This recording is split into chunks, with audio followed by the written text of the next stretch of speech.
We are taking another look at the 2028 electoral map and the status of the race. Hello everyone, make sure to hit the like button and to subscribe if you want more content just like this, and hit the bell button so that you don't miss another video just like this. Looking at the betting markets for the election, JD Vance currently has a 14-point lead in the betting odds on Polymarket against Governor Gavin Newsom, who is the incumbent governor of the state of California. JD Vance is obviously the incumbent vice president, and he leads by 14 points in the betting markets, with AOC and Pete Buttigieg in third and fourth place respectively. Looking at the Republican primary, he's got a humongous chance to win the nomination, with JD Vance at a 56% odds, Marco Rubio in second, and Donald Trump Jr. and Donald Trump Sr. tied for third place, with incumbent Governor Ron DeSantis, who was a failed candidate in the 2024 Republican presidential primary, giving Vance an overwhelming lead in the betting odds, which would presume would come from a lot of, just speculation and polling data that is available that shows Vance ahead by a pretty significant amount. Looking at the Democratic primary, Gavin Newsom is narrowly ahead by 5 points against AOC, who currently sits in second place, to Pete Buttigieg's third place in the betting markets, with Kamala Harris just sitting at a 5% chance in the betting markets to pretty much win the Democratic nomination. And you have quite a few others at the bottom, such as Rahm Emanuel, who I could see as a potential dark horse pick for the Democrat Party, as he is quite an effective fundraiser and is a part of the major fundraising operation of the DNC. Somebody like Stephen A. Smith, I could also see being a dark horse candidate given his outspoken views on politics, and my belief that he could actually draw both of the progressive and moderate wing of the Democratic Party together in order to beat the Republican nominee. And so right now your top three is Gavin, AOC, and Pete Buttigieg, and the odds are currently not fluctuating much. I mean, Pete's gone down just a tiny bit since the beginning of the markets, and AOC has also dropped about roughly, give or take, like 8 percentage point, and Gavin's pretty much maintained his support at 21%. And so going based off of what the betting markets have, this would be the most likely matchup for the 2028 presidential election. Looking at the voter registration map, we can currently see that Republicans are in a pretty good position in all of the states that actually have voter registration data available, with Republicans having a 300,000 vote lead in the state of Arizona, Republicans nearly catching up to Democrats in Nevada. So they're almost ahead of Democrats in Nevada. Florida, you can currently see, is a massive 1.3 million voter lead for the Republican Party. We can see in North Carolina, the GOP just took the lead against the Democrats in North Carolina, and the trend has been persisting ever since, the late 2010s. And in Pennsylvania, the lead for Democrats back in 2016 was an 800,000 voter advantage.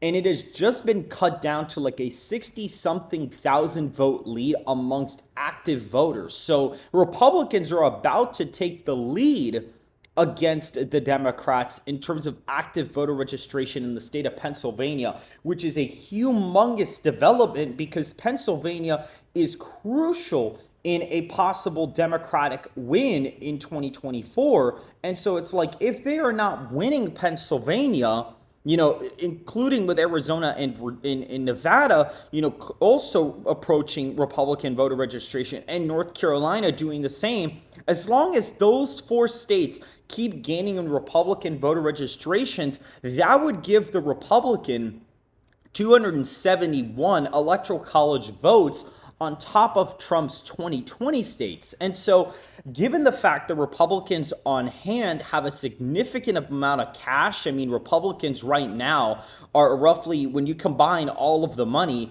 are sitting at about $380 million to the Democrats, like $330 million. But then on top of that, with Donald Trump's war chest of about $1.5 billion, Republicans have a 4-to-1 spending advantage in terms of the 2026 and 2028 presidential election. And if the president gives all of that war chest to JD Vance would practically not have to spend a single minute fundraising for the 2028 nomination or even the general election. He could strictly go out there and simply focus on messaging, going out there, reaching out to voters. He could spend 95% of his time actually doing that instead of having to meet with donors or fundraisers or any other type of monetary activity. And so that just alone in the infrastructure puts the Republican Party in a humongous, significant advantage over the Democrats. And so given the fact that Republicans have basically gained in every single state in voter registration data ever since 2024, I mean, they've literally kept gaining in every single state since 2024. Even since 2024, Republicans have gained 2.7% in Florida in terms of voter registration. North Carolina, 4 points.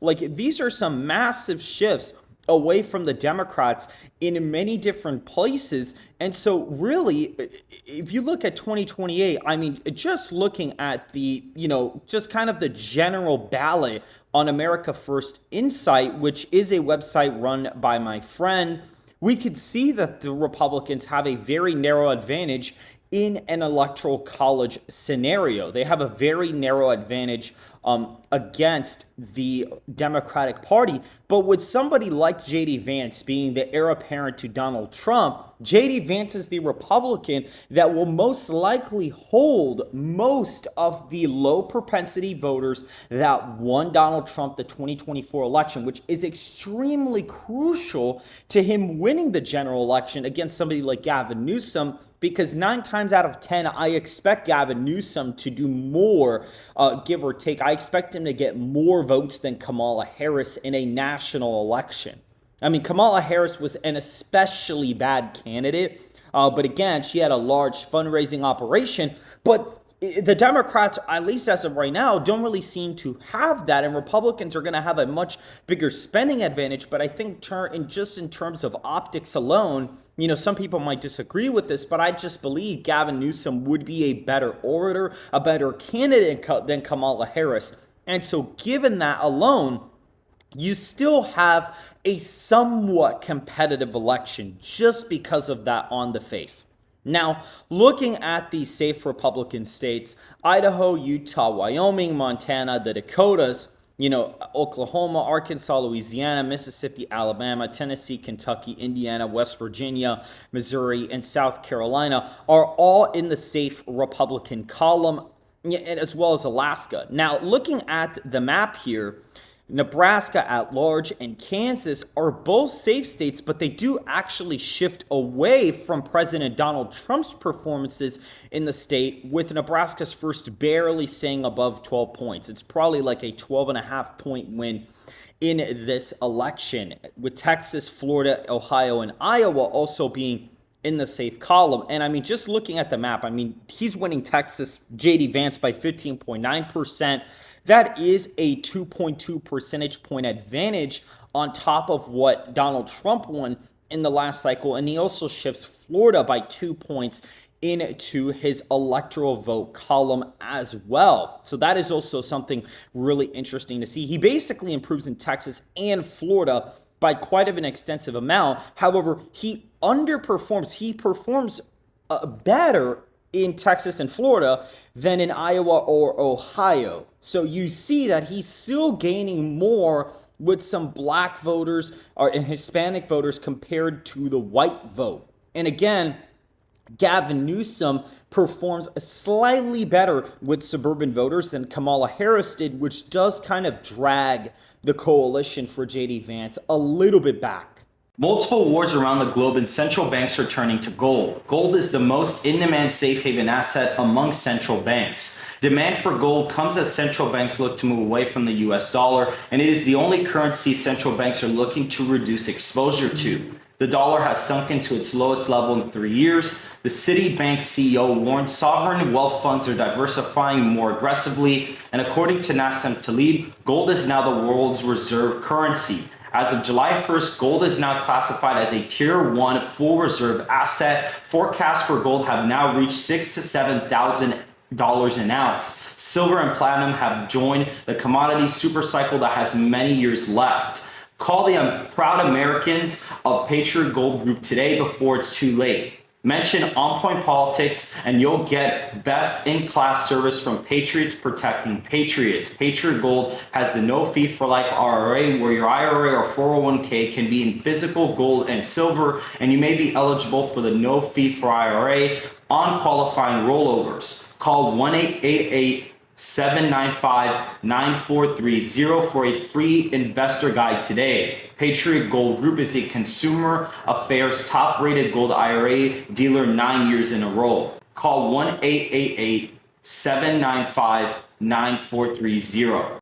Looking at the safe Democrat states, California, Oregon, Washington are in that electoral vote column, as well as the states of Vermont, Massachusetts, Connecticut, Rhode Island are still in those columns, as well as Maryland, Delaware, the District of Columbia, as well as Hawaii and Maine's 1st Congressional District, which gives them 120, safe electoral votes.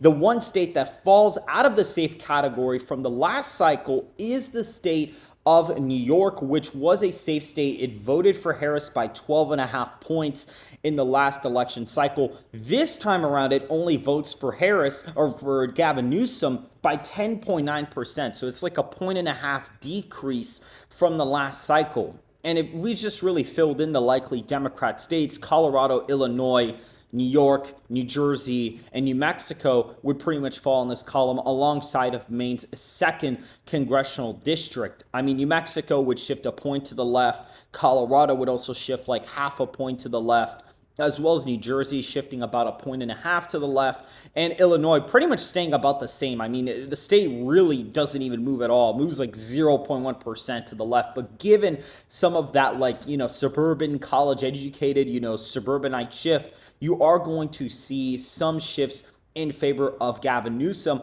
The 3 states where Gavin improves the most from Harris's 2024 performance are Nebraska, New Jersey, and Rhode Island. They all shift to the left by 1.6%.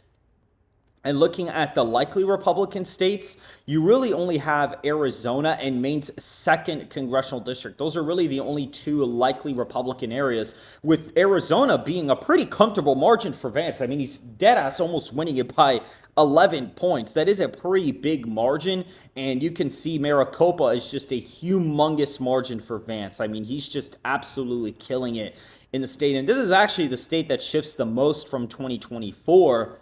So that is also quite interesting. You can actually see the area that actually the Republicans, the state that shifts the second most to Vance is actually California, which Gavin Newsom is the governor of. So that is actually a pretty interesting observation there. And we also see in Maine's 2nd, he does end up winning that by a likely margin. It's probably a little bit less than 2024 or about the same as that election. Now, looking at the lean Democrat states, Minnesota, Virginia, New Hampshire, and Nebraska's 2nd congressional district are all going to be in this column. I mean, Vance does perform a little bit better with black voters, so he improves by a point in New Hampshire. However, in Minnesota, he actually underperforms there. And we see that, Vance was able to improve from Trump's performance there, but also Gavin Newsom does better. It's the same thing in Virginia. The map looks about the same. The vote totals are about the same. Gavin actually does a little bit worse in terms of raw voter turnout in the state, which is pretty interesting to actually take note of. And then looking at, for example, New Hampshire, that state shifts like 1.5 points away from the Republican Party, given that, New Hampshire usually trends against the incumbent party in office. But with the voter registration gains in New Hampshire, I actually don't really think it's going to shift away as much as it has in previous elections. The GOP actually has more voters there than Democrats, believe it or not, which is a pretty interesting development in the state, and we'll be keeping an eye on that But really, in reality, you do have New Jersey shift a little bit to the left, given some of the suburban vote in the state that is naturally going to push the state a little bit to the left. So, it kind of really swung hard towards Trump in 2024. But I do believe that, somebody like Gavin probably can regain some support, and Trump did get very lucky with low propensity voters there. So I just don't really see this state like flipping to Vance. Even with Gavin, the candidate would probably have to be Buttigieg for something like that to actually happen. Looking at the lean Republican states, Michigan, Pennsylvania, North Carolina, Georgia, and Nevada all end up going in the lean Republican column for J.D. Vance, putting him at 302 electoral college votes. Now, looking at the performances, Michigan, he gets about 2.9 million. Gavin gets about 2.8 million. So it's an 120,000 vote win for him. And we can see the state shifts about a point towards Vance. And we see here that Trump got 2.8 million, Harris got 2.7 million. So we actually see that Gavin actually does better than Harris in terms of raw voter turnout, but Vance also does. So when you kind of increase both of their vote shares, they end up doing better. Gavin does flip Muskegon County and Grand Traverse into his column, but Vance improves his margin in Macomb and in Wayne County and certain other areas. He does improve in the state, so that kind of washes out the gains that Gavin would make. And then even like here in Pennsylvania, Vance improves in Bucks County, and he actually does about the same in like Lackawanna and some of these suburban areas. He does a little bit better in Philadelphia than Trump did. And he also ends up doing a little bit better in Center County, and certain parts here do shift left, but the rural counties also hold up for Vance quite well, despite him losing Erie County to Gavin. Now, again, looking at, for example, the state of North Carolina, Vance ends up winning it by 4 points in this cycle, in this map. Well, not even. He actually wins it by 5.7%, so that's a big difference, actually. He does a little bit better than Trump in terms of raw votes, just a tiny bit better than Trump, but Gavin does fall quite significantly from Harris's performance, given his lack of support with the black vote. And then in Georgia, it's basically the same margin. Gavin does better in Georgia than Kamala Harris. He does a little bit better in some of the suburban, Atlanta areas, but Vance obviously drives the turnout up as well in some of the rural and suburban areas. So the state ends up staying about the same from 2024. It's roughly the same state. And then in Nevada, Vance basically flips Clark County. That's pretty much how he's able to do it, and he gets really high turnout. He ends up getting over 800,000 votes in the state of Nevada, and he almost wins the state by 5 points. The final state on the map, the only tilt state, is the state of Wisconsin, which ends up narrowly going to Vance with really, really high turnout on both sides. Vance ends up getting about 1.7 million votes in the state. And if we actually look, he does a little bit better than Trump. He does like 30,000 votes better than Trump in Wisconsin. And then you actually see in the Democratic vote total, Gavin gets about 1,656,000 votes. Here, Harris is getting a little bit more than that. So basically, Vance just expands on the vote totals from the last election, and Gavin Newsom performs slightly worse in Wisconsin than Harris's vote share in that election. And so given those demographics, given the lead that Republicans have in money spent or saved up for the party, and given Trump's ability to let Vance be friendly with the donors, be able to build up this massive war chest, is going to give somebody like J.D. Vance an advantage almost over any Democrat candidate that is currently in the field right now.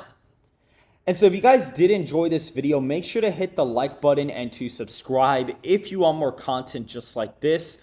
And I will see you guys in the next video. Make sure to go in the description down below to check out the On Point Aggregate, which is my brand new website where we currently track President Donald Trump's favorable rating, his approval rating, as well as going to Biden's approval, the direction of the country, how voters feel that is, as well as the generic ballot for 2026, which currently sits at 4.2% lead for the Democrats.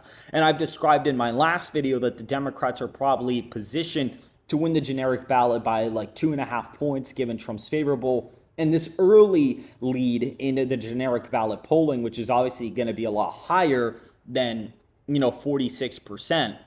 Because right now, both the Democrats are at 46, Republicans at 42. I mean, that's not going to hold. I mean, the Republicans are obviously going to get a higher vote share than 42%. And the Democrats are also going to get higher than 46%. I mean, I would be shocked if they ended up getting 46% in a midterm, where the incumbent president's Donald Trump. But honestly, if that was the case, I think a lot of people would pretty much expect Vance to win like 340 electoral votes in the general election for 2028. And so that is it, guys. I will see you guys in the next video. Make sure to share this video on X or with your friends or anybody who you think would be interested in this content. I will be doing extensive coverage of the midterms in 2026, which we've already begun on the channel, but we are still going to be going ahead and doing that extensively in 2026 regardless. And so make sure to follow the channel for that as well.